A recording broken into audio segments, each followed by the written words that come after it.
Desde Editorial Esquematízate os queremos hablar de cómo mejorar la comunicación con los padres de nuestros alumnos. Sabemos que es un tema importantísimo para el éxito tanto emocional como académico de nuestro alumnado. Y a veces, por malentendidos, discrepancias, falta de tiempo, no logramos esa comunicación tan necesaria precisamente por el bien de estos niños y niñas. Entonces vamos a hablar de estrategias importantes a tener en cuenta para establecer esta comunicación. En primer lugar, es importante crear un vínculo de confianza desde el principio con las familias. Hace falta establecer una buena relación porque al final ellos son los principales cuidadores de esos niños y niñas y nosotros pasamos mucho tiempo con ellos, y esa buena relación desde el inicio va a enriquecerse de forma bidireccional y va a repercutir en el bienestar de este niño o niña. Con lo cual, desde el principio, intentar establecer esta relación cordial, conocerles, escucharles, ser empáticos, ponernos en su lugar para crear un vínculo que permita una buena comunicación a lo largo del tiempo. Por otro lado, segunda estrategia, mantener una comunicación constante. A veces se nos escapa y nos quedamos en esa reunión en la que quedamos con ellos y hablamos de la evolución, pero es importante que no se reduzca eso. Hoy en día las nuevas tecnologías nos ayudan muchísimo. Existe el WhatsApp, las plataformas que utilizamos en educación para comunicarnos, el Telegram, cualquier mensajería.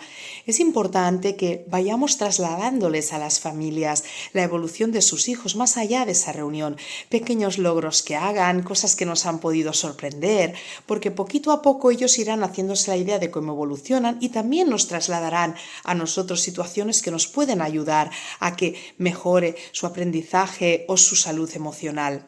Lo cual, importantísimo ir teniendo contacto habitual, incluso también si sabemos que hay aspectos que les preocupan, situaciones familiares que han ocurrido, interesémonos, mostremos esa empatía, ese ponernos en su lugar. Sí, por otro lado, el utilizar un lenguaje positivo y respetuoso. ¿Qué ocurre? Que hay veces que no hay acuerdos o que tenemos que hablar de temas complejos que tal vez no vemos igual los docentes que las familias. A veces ahí nos tensionamos y podemos perder de vista lo importante que es mantener un lenguaje correcto, respetuoso y además positivo, es decir, destacar aquellas cosas buenas de sus hijos e hijas, porque al final ellos quieren lo mejor para sus hijos e hijas. Tal vez no tengan esos conocimientos a nivel educativo, pero buscan eso y conocen muy bien a sus hijos en otros aspectos en los que nosotros no, con lo cual traslademos siempre ese aspecto positivo de sus hijos. Y por otro lado, ese lenguaje que hablamos respetuoso, es decir, escuchemos su opinión, intentemos pensar por qué la tienen, ir un poquito más allá, porque al final ellos son los cuidadores principales de estos niños y niñas, ¿sí? Y también enfocarnos, que es algo que a veces nos cuesta, ¿no?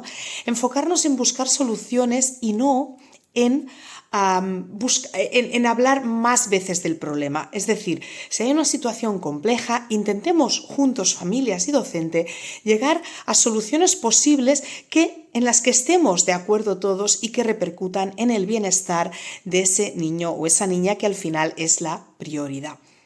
Y, importante también, hacerles partícipes de los logros de sus hijos. Ya lo hemos dicho un poquito cuando hablábamos de una comunicación constante.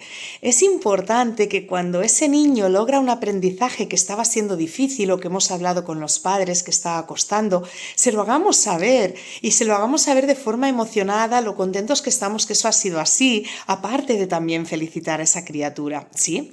Y si por otro lado sabemos que está pasando por un momento complicado, por alguna situación personal, y vemos que poco a poco la está venciendo con esas estrategias, comuniquémoselo a esas familias, digámosles que la situación ha mejorado, qué pequeños pasos está haciendo. Nos lleva muy poquito tiempo y ayuda muchísimo a mantener ese vínculo que al final repercute siempre en el bienestar de las criaturas que tenemos en el aula.